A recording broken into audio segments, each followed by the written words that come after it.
Disclaimer, me and my friend, the fencing turtle, made this together. This is not just my creation, but they are my illustrations. Trench warfare was first thought of in the American Civil War, but it is most known for its use in the Western Front of World War I. Trench warfare was very dangerous for the soldiers stationed in the trenches for many reasons, like gas, artillery, enemy attacks, and diseases. Trench warfare was the most deadly tactic of the time.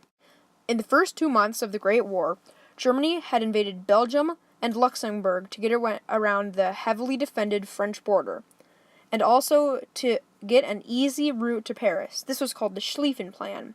They had relied solely on speed for their plan to succeed, and for the first month, all was going well. They had taken Brussels, Liège, and the entirety of Luxembourg. The French and British were unprepared for Germany's new style of warfare, and needed to adopt a new strategy. They had to slow down the Germans before they got near Paris and its surrounding cities. During the Battle of Marne, September 6th to September 10th, the French had decisively defeated and stopped the German advance into northern France, which gave them time to think about how to keep the Germans' empire advance halted. The Allies decided on using trenches as a way to slow down the Germans. They ordered their troops all along the front line to dig trenches, which were pretty much holes in the ground at that point. When the Germans attacked again, the trenches were successful at holding them back.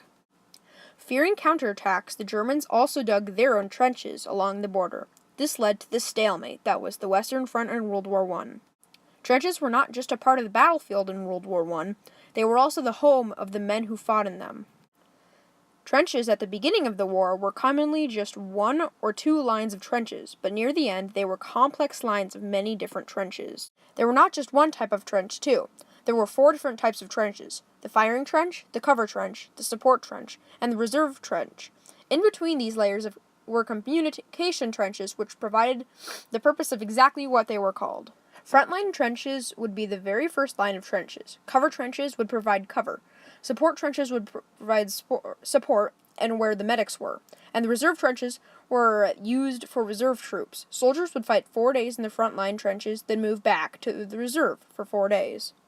Trenches were commonly made out of the same 3 or so materials. Trenches were made of wood, corrugated iron, and sandbags. Trenches also used a type of wood called duckboard for the floors. The British and French had built their trenches thinking that they would not stay in them for the whole war, so they built them pretty much like long foxholes. Their trenches were susceptible to flooding due to the lack of duckboards at the bottom of the trenches, which would stop water from rising from the bottom of the trench. There were countless deaths of soldiers being drowned in mud when the trenches collapsed, or if the soldier was just walking in a muddy area. They also had bad sleeping conditions in their trenches, as there would be mud, water, and bodies littering the sleeping areas. Because of the diseases in the trenches, like trench foot, many men would be forced to leave the trenches to get treatment, which led to the army having less manpower on the field. Life in trenches was absolutely miserable. Soldiers lived in the trenches 24 hours a day, 7 days a week, and stayed there until they went home. Rain was an issue due to flooding, and many men died in the mud while it was raining. There were not just men in the trenches, too. The trenches were also home to frogs, slugs, horned beetles, and rats that commonly grew to the size of cats. There were not just normal animals in the trenches, too. Lice were a very common thing in the trenches, and after the soldiers came home, 95% had some sort of lice. Trenches were some of the worst places to live in the history of warfare.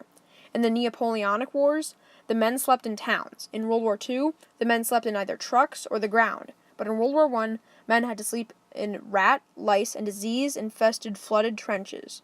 Thank goodness modern warfare is so different.